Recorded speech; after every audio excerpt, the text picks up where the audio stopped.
for welcoming you. And in this occasion, I will start in Portuguese. Ok, so, portanto, esta noite vamos receber mais uma vez, e é com muito gosto que o faço, recebo Ann Bradshaw, uma senhora ligada a muitas décadas de Fórmula 1, muitas histórias para contar, mas também ligada à história neste caso, do desporto motorizado no feminino. E é por aí que vamos começar numa entrevista, obviamente, como devem perceber, em inglês. So, Mrs. Anne, once again, it is a great pleasure for me to have you here in 16 Válvulas from Portugal. You have already been here some occasions before.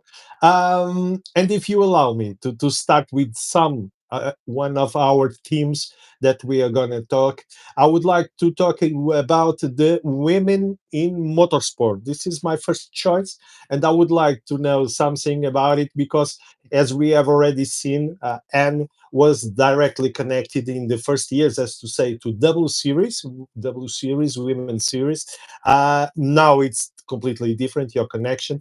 But I would like to know, how do you see the evolution from this program that you have started there in the W Series? And can we talk about it, first of all, because we have seen a lot of ladies that are a success, as I can say, in different matters. For example, in the ELMS, where we have a champion that has won the first race, she has won it.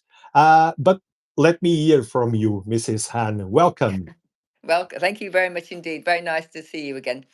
Yes, I mean, I was working with W Series, which obviously was a female-only series. I won't say it was the first female-only series because many years ago they had one in America. Yes. For Panos when I was in the States and that. So, but this is the first really important one that's been targeting perhaps more single-seater F1 drivers.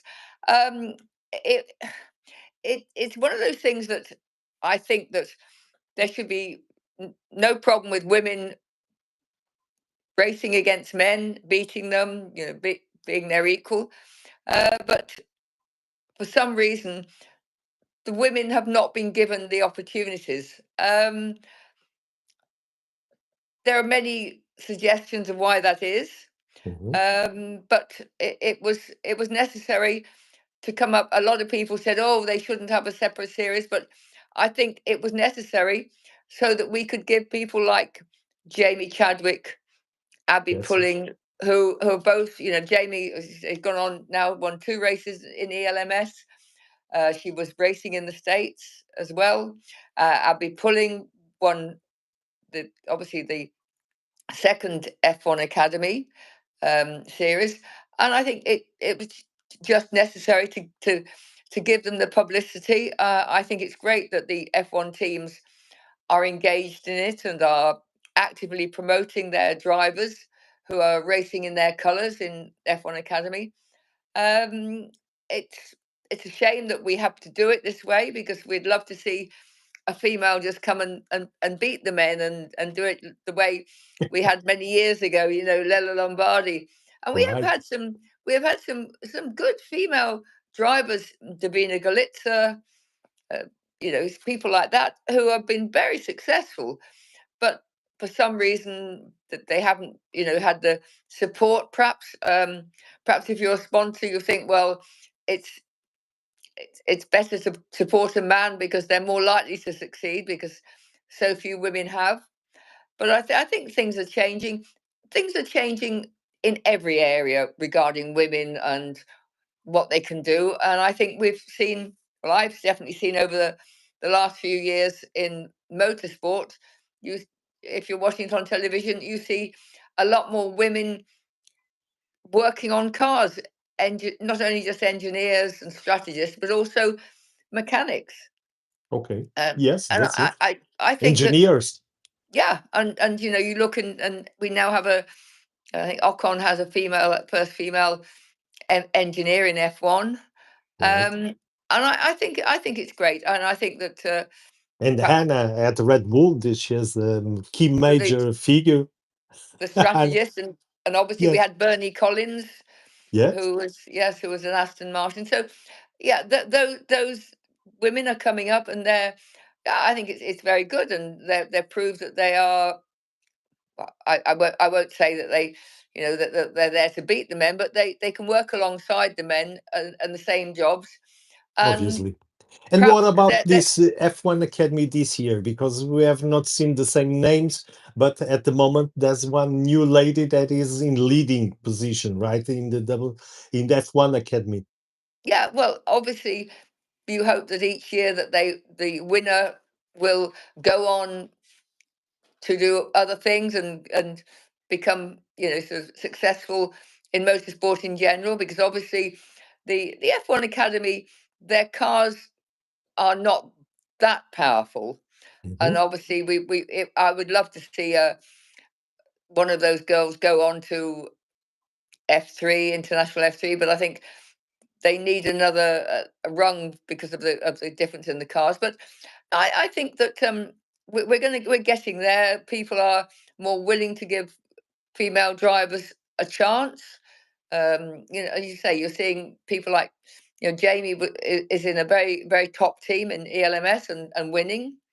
And I think it's great.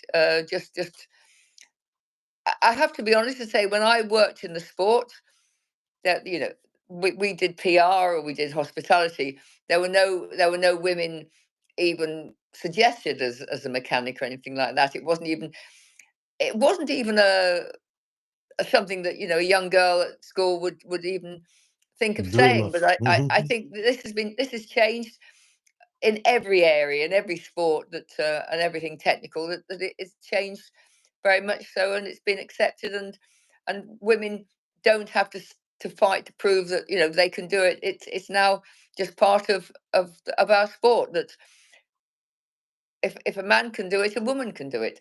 Obviously, obviously. And we will wait for another names. Okay. So, Mrs. Han, first part of our talk is complete. I'm very fond on what you are saying about the women in motorsport. And I think for me, this is the perfect time for us to talk about yourself, about Anne, because as we have already seen, you are in this year achieving 40 years that you have started working with Williams, but you are in motorsport. We know it from the 70s. But we are here to celebrate these 40 years because it makes also 40 years that we have seen that, as to say, that special driver that was called Ayrton Senna, which in Portugal, for the first time in rainy race, he has won. It was his first winning, and we are celebrating it here in Portugal, in Estoril. I would like, first of all, if Anne allows me to do so, can we talk about working at Williams in general, and then we will talk about. I will choose two drivers. We will talk about it, but how it was working in 1985 when you started working with Williams. How was it comparing to these years, as to say? Well, first of all, my very first race with Williams was the Yes. Portuguese in 1985. So you were there when it was I was raining. there. It was pouring, the I pouring got wet, rain. I got dry, I got wet. I was there. And we didn't Okay, we didn't have lovely big hospitality units and lots of TV cameras in those days. If you wanted to know what was going on, you got out and you stood by the side of the track. okay. I see. And that race, it was special, as we have already seen with this car with special Yeah. conditions. He almost won a lap from the others. What can you recall about this weekend in Estoril? Well, I mean, I remember that Williams, that Keke Rosberg broke his Yes. thumb, Okay. went off and broke his thumb. But yeah, I mean, obviously, we all knew that he was a special talent, and that it was just a matter of time before he won a race. So, I mean, everybody was very happy for him, very pleased. But yeah, we weren't surprised, but we were really. It was one of those things. It's always nice to be there when a driver has his first win, and yeah, it was it was one of those things. It's like, in this day and age, you see like Kimi Antonelli. You know that when he'll win a race, and that he'll go on to win more. Like with Oscar Piastri. So it wasn't a surprise that he won the race.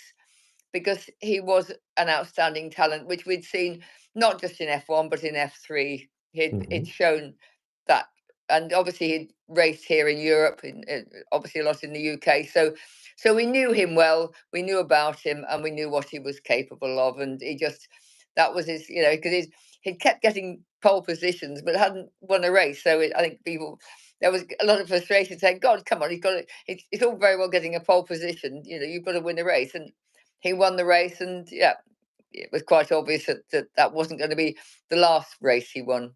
Yes, obviously. But how about working by the Williams in 1985? I believe that you already were the PR. Can you recall us in very fast ways in the 40 years from now? Yes, I can remember it very well. We just it was we didn't have what we have today. We didn't have we didn't have those big motorhomes. We didn't have the technology. I used to write my press release in the back of a truck next to the man who was mending the gearbox.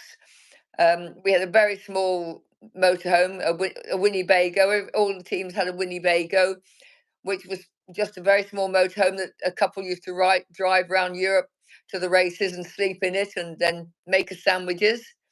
There was no paddock club. There was no big hospitality.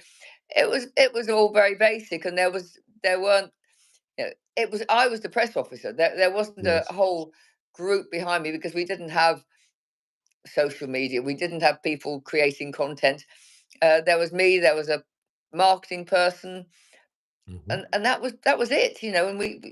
And I wrote a press release, and then when I got back to the UK, I posted. But the driver, any journalist there, I would give them a copy of my press release. I got a little photocopier, but then I'd come home and I'd write a press release. I'd get some pictures and I'd put it in the post, and most journalists would get it on Wednesday or Thursday. By fax. No, That's no, something no, very that different. wasn't. No, not fax. No, not by fax, by post. By post, okay, with By a post. stamp, and then send it. Yeah, no, Okay. we had, not everybody had that fax. And anyway, we couldn't we could you could send a one page, but you couldn't we couldn't get the pictures that way. So no, it was we still sent it by post. Okay, I've seen the point. We Okay, we but okay. we used to send it via a telex machine. Okay, telex, right. Okay, perfect. Okay, telex. So, and but you have good memories, I'm sure, but can you recall any bad memories? Because I'm sure that was no very much number, as to say. But is there any special, not talking about 1994, okay, we have already spoke about it, but in those early days in Williams, can we have an idea, for example, something that was not working well, but you have made it and make it for us to think that it was all a star?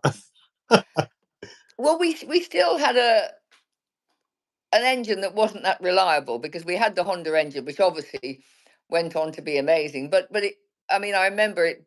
It was not reliable. It used to blow up. I remember that. We going to. It was the last race in Zandvoort Zandvoort. until they brought it back, and I remember there, and yeah, Kekke's engine blew up. So we just went to the pomfret stall and bought pomfrets and had pomfret sandwiches, because we didn't know what else to do. And Okay. he joined us. No, I mean that was we were. I mean, Williams was still on the way up. Mhm, We got great sponsors. We got Canon mhm. and Mobile, ICI. So Williams was doing well, and Frank was always incredibly good at getting sponsors. But yeah, we still needed to work. Well, they needed some work to get the reliability out of the engine. The engine was quick, but it wasn't reliable. So that was our slight problem. But yeah, I mean, obviously, then that they worked on it, and yeah, as you know, sort of then so obviously in '86, Piquet got the championship, but yeah, in '85 it wasn't that reliable, but it came because you can't discount Honda when you something like that. They always know how to build a fantastic engine. That was their early days, and they were still working on it, but it very quickly became a very successful engine. Okay, that's it. That's the next chapter, as to say, in our talking, because I was in this case with two names that I would like to challenge you to talk about it a little bit, 5 minutes, as to say. And I think that the main character, as to say, or two perfect characters for that talk, will be about your drivers in 1987. We're going to talk about it, if you allow me, and what you can say, because I must compare with what is happening at this moment at McLaren, when they have two drivers, two excellent drivers, but they can get points from the other, as to say, with Lando Norris and also Oscar Piastri. They can keep stealing points one another, and there appears in this case Max Verstappen that can get those points that are not split with them. And I was remembering the times when we were with Nigel Mansell and Nelson Piquet. They were fighting each other, as to say, to steal points. And the one that has got it was Alan Prost, because it was with his team only working for him.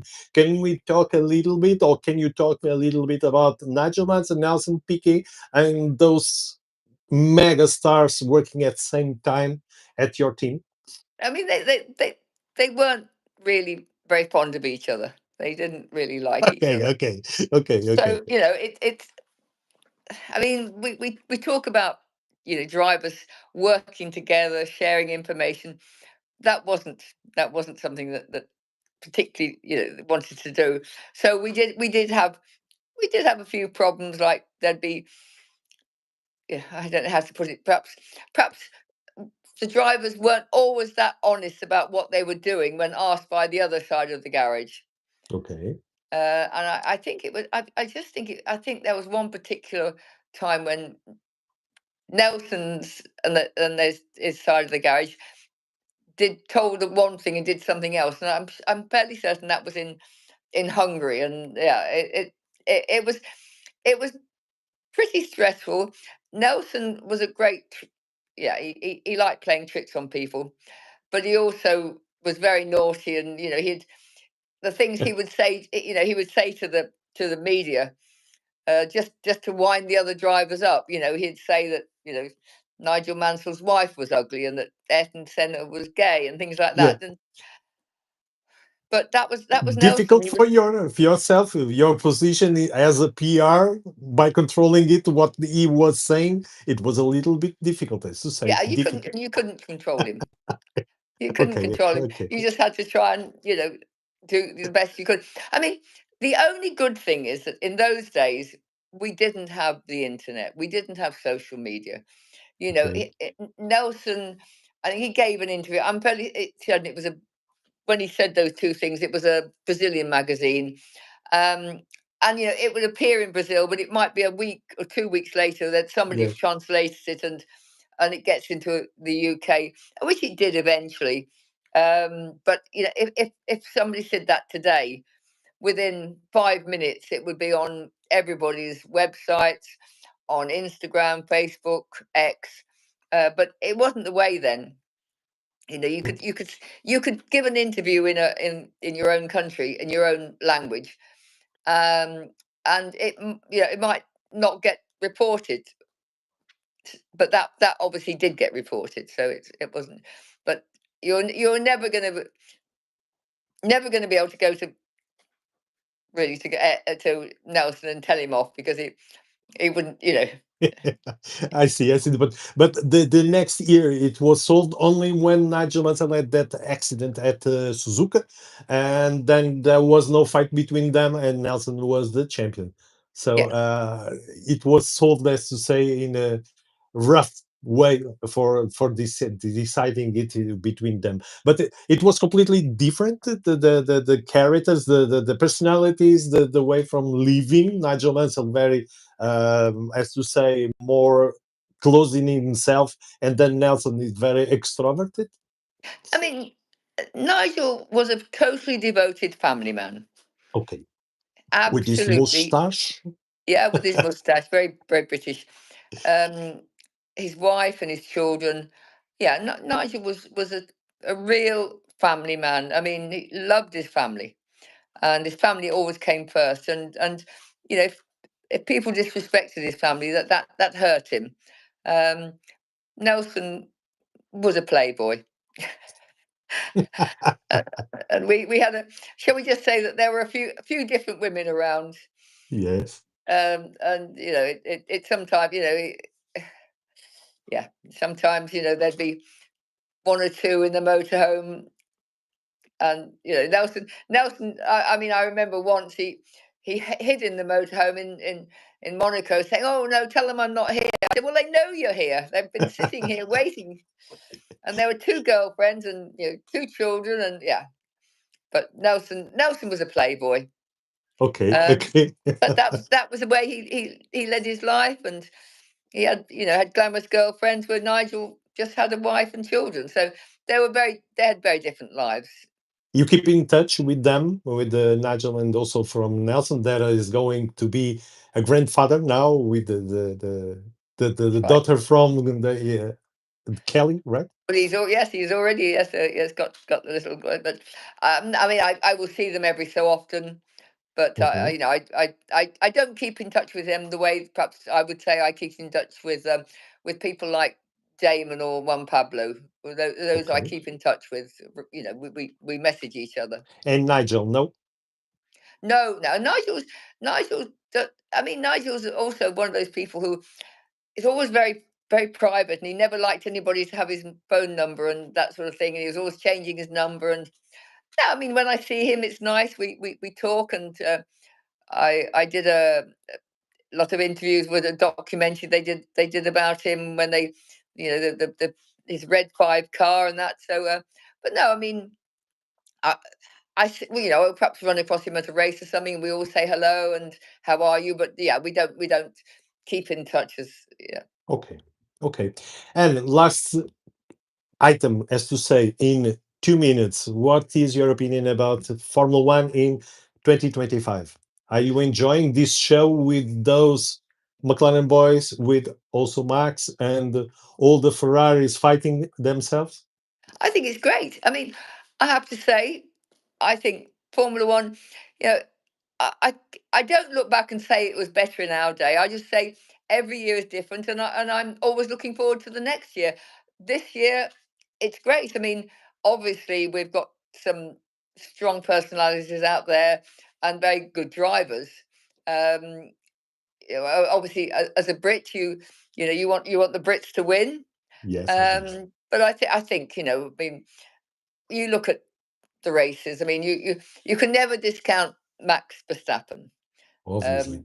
Yeah, I mean the guy is special. Um, it'd be interesting to see how finally, once it's all sorted, how Lewis gets on at Ferrari. Mhm. Um, and I just hope that McLaren know how to deal with what will inevitably be a clash. With how they deal with that, because obviously they have got two very good drivers there, Mhm. and that they both want the same piece of tarmac, which is the front piece of tarmac. So I think they're going to have to they're going to have to work out the strategy and work out how they're going to deal with it. And yeah, I think that I think McLaren have a tough job ahead of them. Perhaps tougher, because they have the best car at the moment. Even though obviously, even though Max is still there winning and doing it, but I still think that overall the McLaren is a great car. But yeah, they've got to work out how they're going to manage it, so they don't lose the championship. They have got to talk with the Patrick Head, for example, to know how it is done, and that was done in 1980s when it was there, the first and the real great drivers, as we have already talk. Okay, and it was such a pleasure for me to have you here. I want to have you more times, very often, to receive you. But until then, the best of luck for your shop, because I've seen that you have opened a shop. That I Just wish the best. yeah, just something to do between my motor racing. I've got some. I'm doing a bike Grand Prix this year, a MotoGP race this year for the first time Okay, in the Ballaston Park circuit, and I go off to Abu Dhabi. But when I'm not doing that, I have this little shop, which is good fun. okay, and I wish the best for it. So, and for me, it was such an honor to have you here. Congratulations for your 40th anniversary at Williams. And we will keep in touch. And I will thank you for this opportunity to have you here. And we'll talk again. Okay, We will and definitely talk again. Thank you very much for hosting me. it was my pleasure. It was my pleasure, and I wish the best for you and your family. Thank you once again. Have a Thank you. nice evening. Thank you, and Thank thank you. you. Thank you.